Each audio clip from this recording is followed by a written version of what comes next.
बिस्मिल्लाहिर्रहमानिर्रहीम। अस्सलाम वालेकुम। अब तक की सबसे अहम, सबसे बड़ी और सबसे तहलका खेज खबर, और वो ये कि दुआ ज़हरा केस में ज़हीर अहमद ने अदालत में एतराफ़े जुर्म कर लिया है। और ये एतराफ़े जुर्म हमारे उस दावे को दुरुस्त साबित करता है जिसमें हमने कहा था कि ज़हीर अहमद दुआ ज़हरा के केस में अकेला मुलव्विस नहीं है। उसको अगवा करने में सिर्फ ज़हीर अहमद नहीं बल्कि उसका पूरा गैंग मुलव्विस है। और इस गैंग का मकसद ये था कि दुआ ज़हरा को प्यार मोहब्बत का झांसा देके, प्यार की शादी का झांसा देके, उसको वर्गला के, बहला के, फुसला के, अल्टीमेटली सब्ज बाग दिखाते हुए उसे किसी जिस्म फरोशी के अड्डे पर फरोख्त कर दिया जाए। और अल्हम्दुलिल्लाह आज से तकरीबन 13-14 रोज पहले हमने सबसे पहले इस बात का इंकिशाफ किया, और उसके बाद से ज़हीर अहमद और उसके गैंग के गिर्द घेरा तंग होना शुरू हो गया। और अब ज़हीर अहमद और उसका गैंग गिरफ्तारी की जानिब बढ़ रहे हैं। दुआ ज़हरा अल्हम्दुलिल्लाह अब महफूज हाथों में है। पहले लाहौर के दारुल अमान में उसको मुंतकिल किया गया और अब वो कराची के दारुल अमान में है। और हमें यकीन है, हमें उम्मीद है और हमारी दुआ है कि इंशाअल्लाह अज़ीज दुआ ज़हरा बहुत जल्द अपने वालिदैन के साथ होगी। तो हुआ कुछ यूं कि आज कराची की अदालत में ज़हीर अहमद ने इस बात का एतराफ किया कि दुआ ज़हरा खुद कराची से लाहौर नहीं आई थी। वो सारा ड्रामा, वो सारा तमाशा मुनहदम हो गया, एक कच्ची इमारत की तरह जमी बोस हो गया कि जिसमें ज़हीर अहमद और उसका पूरा गैंग ये दावा करते रहे कि दुआ ज़हरा खुद ब खुद वहां से चल के एक टैक्सी करके यहाँ लाहौर पहुंची। और जब वो लाहौर पहुंची तो ज़हीर अहमद पर यह इंकिशाफ हुआ कि वो दुआ ज़हरा तो गले पड़ गई है। मजबूरन उसने उसको रिसीव किया, मजबूरन उसने उसको पैसे अदा किए टैक्सी ड्राइवर को, और अल्टीमेटली मजबूरन उसे दुआ ज़हरा को अपने पास रखना पड़ा।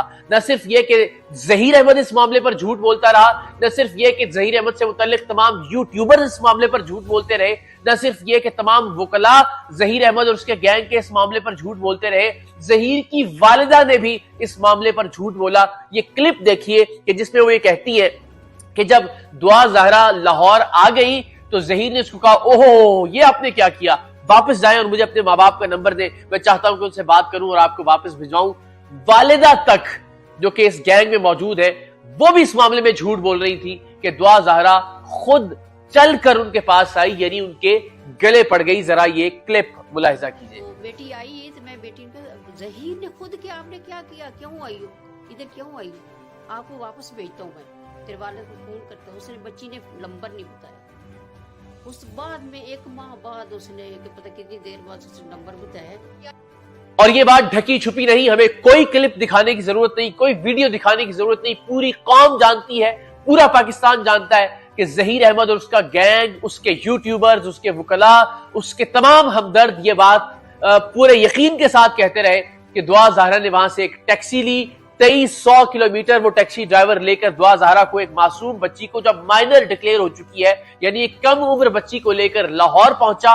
और अल्टीमेटली उसने सारे अरसे में ना पेट्रोल डलवाने के पैसे मांगे, ना उसने किराए की कोई बात की, ना रस्ते में रेंजर्स और पुलिस की चौकियों ने पूछा कि ये मासूम बच्ची एक सूबे से दूसरे सूबे में क्यों जा रही है, और अल्टीमेटली वो यहाँ आ गई। तो ये बात पहले दिन से ही किसी को हजम नहीं हो रही थी, और खास तौर पर वो लोग जो अहले दानिश हैं, जिनको थोड़ी समझ बूझ है, वो इस आर्गुमेंट को बाय नहीं कर रहे थे। और अल्टीमेटली पुलिस ने अपनी प्रोग्रेस रिपोर्ट के अंदर इस बात को साबित किया कि जब ज़हीर के फोन का CDR डाटा निकलवाया गया तो उसकी लोकेशन से अंदाजा हुआ कि जिस दिन दुआ ज़हरा ने अपना घर छोड़ा था उस दिन ज़हीर और उसका गैंग कराची में मौजूद थे, यानी उसको कराची से अगवा करके लाहौर लाया गया था। अब चूंकि डॉक्यूमेंट्री एविडेंस मौजूद था तो जाहिर है ज़हीर के पास इसके अलावा कोई चारा नहीं था कि वो अपने इस जुर्म का एतराफ करता कि उसने खुद दुआ ज़हरा को कराची से लिया और लेकर लाहौर आया। और आज तक का उनका तमाम तर बयानिया झूठ साबित हुआ, एक महज धोखा साबित हुआ। और इसने इस बात को भी साबित किया कि इस झूठ को बोलने की जरूरत तब पेश आई इसलिए कि इसके पीछे एक गैंग मौजूद था। वरना अगर ये एक सादा सा शादी का मामला होता, अगर ये एक सादा सा प्यार की शादी का मामला होता, तो यकीनन इस मामले में झूठ बोलने की, इस मामले में गलत बयानी करने की कोई जरूरत नहीं थी। बड़ी आसानी से कहा जा सकता था कि जी हम कराची गए थे, दुआ आई और हम उसको लेके लाहौर आ गए। और पहले दिन से मालूम था कि दुआ ज़हरा इस केस के अंदर अल्टीमेटली माइनर साबित हो जाएगी, और इसीलिए جھوٹ کا یہ تمام تر پلندہ کھڑا کیا گیا، لیکن یہ جھوٹ زیادہ دیر قائم نہیں رہ سکا اور جھوٹ زیادہ دیر قائم نہیں رہ سکتا۔ انشاءاللہ سچ اور حقیقت بہت جلد مزید عیاں ہو کر قوم کے سامنے آئے گی۔ دعا ظاہرہ اپنے ماں باپ کے پاس ہوگی اور ظہیر احمد جیل کی سلاخوں کے پیچھے۔ پاکستان زندہ باد۔